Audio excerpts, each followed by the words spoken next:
ब्लेंची ने उस बच्चे का गला दबोच रखा था, पर वो उस बच्चे को कुछ भी नहीं करता। जब डिसिप्लिनरी ब्लेंची को हिट करने वाला था तब ब्लेंची उसे रोक देता है और उसे एक मुक्का मारता है। ब्लेंची को गुर्राते हुए देख वहाँ पे मौजूद सारे लोग घबरा जाते हैं। तभी डिसिप्लिनरी कहता है, टाइम समाप्त हो चुका है, अब मुझे जल्दी से यहाँ से बाहर निकालो। ये सुन के ब्लेंची केज से बाहर निकल रहा होता है। कमजोर होने की वजह से वो नीचे गिरने ही वाला था, पर सिसेल उसे पकड़ लेता है। ब्लेंची उसे कहता है, मैं जीत गया, तो मेरा रिवॉर्ड कहाँ पे है? तभी सिसेल अपने चेहरे से मास्क हटा लेता है। उसे देख के सब लोग हैरान में पड़ जाते हैं और कहते हैं, ये तो सन ऑफ गॉड है ना। फिर सिसेल सबके सामने ब्लेंची को किस करता है। ये देख के बिशप यूजुबे तो बहुत ही ज्यादा शौक में पड़ गया था। सिसेल कहता है, तुम बहुत ही ज्यादा वीक लग रहे हो, मैंने बहुत लंबे समय से होली वाटर को टच नहीं किया है, तुम मेरा खून पी सकते हो। ये सुनते ही ब्लेंची उसका खून चूसने लगता है। इसके बाद सीन शिफ्ट होता है। हमें सिसेल को दिखाया जाता है जो अभी ऑफिस में बैठ के काम कर रहा था। एक पर्सन उसे कह रहा होता है, क्या तुम पागल हो? वहाँ पे इतने सारे लोग थे और तुमने उसे किस कर दिया? वो पर्सन टेम्पल का फर्स्ट सेक्रेटरी है, उसका नाम है हाथू। वो पर्सन चिल्लाते हुए कहता है, क्या तुम्हें पता है कितने लोगों ने उस फोटो को ऑनलाइन देखा है? क्या तुम किसी और को किस नहीं कर सकते थे? जिस पे सिसेल शांत स्वर में कहता है, इसमें शर्म की तो कोई बात नहीं है। ये सुन के हाथू तो बहुत ही ज्यादा परेशान हो जाता है और कहता है, उन्होंने एक वैम्पायर को किस करते हुए देखा, वो लोग पूरी तरह से पागल हो गए हैं। क्या तुम्हें पता है इससे तुम्हारा इमेज डिस्ट्रॉय हो सकता है? जिस पे सिसेल कहता है, अगर कोई मेरे ट्रू सेल्फ को जान रहा है तो इसमें बुरा ही क्या है, तुम्हें ज्यादा स्ट्रेस होने की जरूरत नहीं है। हाथू कहता है, किसी के साथ रिलेशनशिप में आना ये नॉर्मल है, पर तुम्हें एटलीस्ट इसे इतना पब्लिक भी नहीं करना चाहिए था। अभी देखो प्रॉब्लम हो गई ना, तुम दोनों को अलग रहना पड़ रहा है, क्या ये तुम दोनों के लिए अच्छा है? जिस पे सिसेल कहता है, कोई बात नहीं। इसके बाद सीन शिफ्ट होता है और हमें वेस्टर्न पैलेस दिखाया जाता है। अभी सिस्टर आदेलिया पैलेस के अंदर घुस रही थी, पर सिसेल का गार्ड चार्ल्स उसे रोक लेता है। आदेलिया कहती है, यूजबे ने हमें ऑर्डर दिया है उस वैम्पायर को यहाँ से ले जाने के लिए। जिस पे चार्ल्स कहता है, हम लोग सिर्फ हीज रॉयल हाइनेस की बात ही सुनेंगे और हम किसी को भी ब्लेंची को टच करने नहीं देंगे। इसके अलावा यूजबे बेट जीत नहीं सका, इसीलिए अब उसका हक नहीं बनता है ब्लेंची को यहाँ से ले जाने का। आदेलिया कहती है, तुम लोगों की हिम्मत कैसे हुई मास्टर यूजबे की बात टालने की? इधर हमें पैलेस के अंदर ब्लेंची को दिखाया जाता है जो अभी बहुत ही ज्यादा मुस्कुरा रहा था, क्योंकि सिसेल ने उसे किस जो किया था। वो जल्दी से खिड़की खोल देता है और कहता है, वो डेफिनेटली मुझे लाइक करता है। पर तभी कमरे के अंदर लेडी नाइट एंटर करती है 2 सर्वेंट्स के साथ। ब्लेंची को खिड़की के पास देख के वो बहुत ही ज्यादा घबरा जाती है और कहती है, तुम जंप नहीं कर सकते। कुछ दिनों के बाद मास्टर सिसेल जल्द ही तुमसे मिलने के लिए आ जाएंगे। ब्लेंची कहता है, हाँ मुझे पता है, मैं तो सिर्फ यहाँ से बाहर का नजारा देख रहा था। फिर वो लेडी नाइट के द्वारा लाई गई बॉक्स को देखते हुए कहता है, ये क्या है? जिस पर लेडी नाइट कहती है, मास्टर ने इंस्ट्रक्शन दी है कि तुम इसे पर्सनली खोलो। अभी वो सोच रही होती है कि शायद ये मास्टर की ओर से टोकन ऑफ लव होगा। वैसे भी कल ब्लेंची को किस करने के बाद उसने अपने रिलेशनशिप के बारे में पूरी दुनिया से डिक्लेयर किया था। वो बहुत ही ज्यादा एक्साइटेड थी ये जानने के लिए कि इस बॉक्स के अंदर क्या होगा। पर जब ब्लेंची बॉक्स को ओपन करता है वो तो पूरी तरह से हैरान में पड़ जाती है, क्योंकि उस बॉक्स के अंदर एक बड़ा सा कॉफिन था। लेडी नाइट सोचने लगती है, आखिर ये किस तरह का टोकन ऑफ लव है? मास्टर को नहीं पता है कि प्यार कैसे किया जाता है, पर ब्लेंची को तो वो कॉफिन बहुत ही ज्यादा अच्छा लगता है और उसे अंदर का मटेरियल बहुत ही ज्यादा सॉफ्ट लगता है। ये देख के लेडी नाइट परेशान होकर सोचने लगती है, मैं कुछ ज्यादा ही सोच रही हूँ। फिर वो आगे कहती है, उन्होंने आपके लिए खाना भी प्रिपेयर किया है। अभी उसे लग रहा होता है कि अंदर में जरूर कुछ डिलीशियस होगा, पर उसके अंदर जो था वो ब्लड सूप था। उस खाने को देख के उसका तो चेहरा ही उतर जाता है, पर ब्लेंची कहता है, इसमें से तो बहुत अच्छी खुशबू आ रही है। फिर वो आगे कहता है, उसे मेरी तरफ से थैंक यू कह देना, वो सच में मेरे बारे में बहुत सोचता है।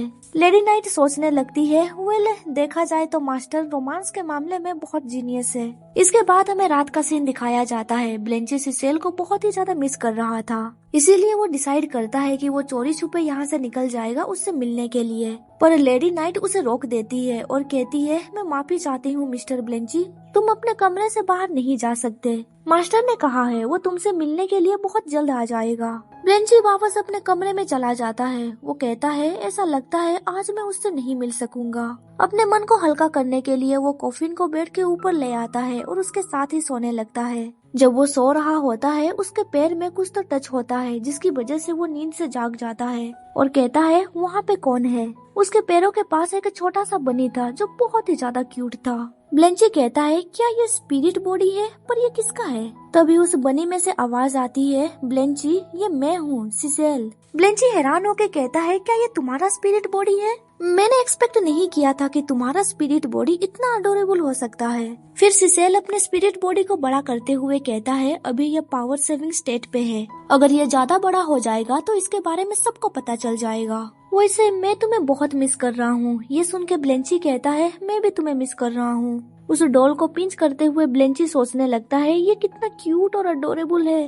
वो खुद को रोक नहीं पाता है। इन द एंड वो सिसेल के स्पिरिट बॉडी को किस कर लेता है। सिसेल का स्पिरिट भी उसे किस करने लगता है। धीरे धीरे उसका स्पिरिट एक ह्यूमन फॉर्म ले लेती है। ब्लेंची सोचने लगता है क्या ये कुछ ज्यादा नहीं हो रहा? सिसेल का स्पिरिट उसकी तरह ही दिख रहा था, पर उसके बालों का कलर ब्लैक था। ब्लेंची सोच रहा होता है कुछ तो सही नहीं है, पर वो बहुत ज्यादा चार्मिंग है। सिसेल का स्पिरिट कुछ ज्यादा ही आगे बढ़ जाता है, जिसकी वजह से ब्लेंची उसे किक मारता है। सिसेल कहता है ये तुम क्या कर रहे हो? क्या तुम मुझे पसंद नहीं करते? तुम मुझसे इतना क्रूएल एक्ट कैसे कर सकते हो? ब्लेंची कहता है अब तुम प्रिटेंड करना बंद करो। एक बनी स्पिरिट ऐसा बिल्कुल भी नहीं कर सकता, ये इम्पॉसिबल है। सिसेल उसके करीब जाते हुए कहता है पहले ऐसे कई लोग थे जो मेरे बिस्तर में आना चाहते थे, कुछ मासूम, कुछ प्यारे, लेकिन मेरी नजरों में वो सिर्फ कचरे की तरह थे। फिर वो उसके और करीब जाते हुए कहता है एक पर्सन के अंदर और बाहर से मुझे एक बहुत ही मीठी खुशबू आ रही है। पर ब्लेंची उससे दूर हट जाता है और कहता है तुम्हारा शुक्रिया, तुम जो भी हो, पर मैं 3 दिन से नहीं नहाया हूँ। मैं सिर्फ सिसेल को पसंद करता हूँ। अगर किसी का चेहरा उसकी तरह ही हो फिर भी मैं ये एक्सेप्ट नहीं करूँगा। पर वो स्पिरिट कहता है मैं सिसेल ही हूँ। क्या तुम्हें सच में ऐसा लगता है कि मैं कोई महान पवित्र आत्मा की तरह हूँ? ये कह के वो ब्लेंची को टेंटिकल से पकड़ लेता है। फिर वो उसके करीब जाते हुए कहता है मैंने तुम्हारे जैसे पर्सन आज तक नहीं देखा। तुम ब्रेव, इंथुजियास्टिक और फ्री स्पिरिट हो।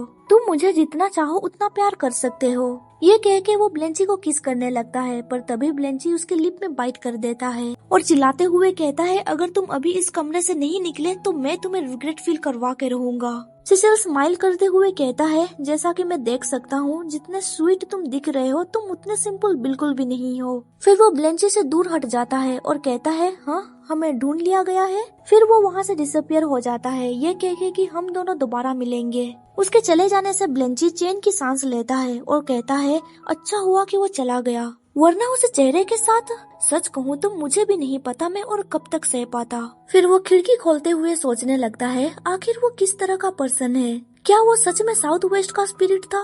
वो येलो बर्ड को समन करता है और उसे एक लेटर देते हुए कहता है इसे वेस्टर्न रीजन पहुंचा दो। लेटर पहुंचाने के लिए वो ब्लेंची से 5 पिनर्स मांगता है, पर ब्लेंची उसे कहता है अगर तुम ज्यादा फेट हो जाओगे तो फिर तुम कैसे उड़ पाओगे? क्या तुम्हें इतना खाना खाने की जरूरत है?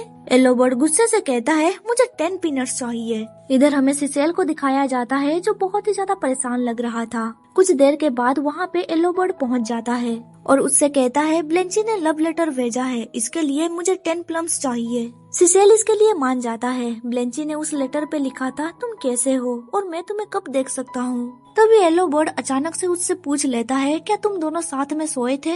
ये सुन के सिसेल बहुत ही ज्यादा ब्लश करने लगता है। कुछ देर के बाद हमें दिखाया जाता है कि ब्लेंची को सिसेल का लेटर मिल चुका था।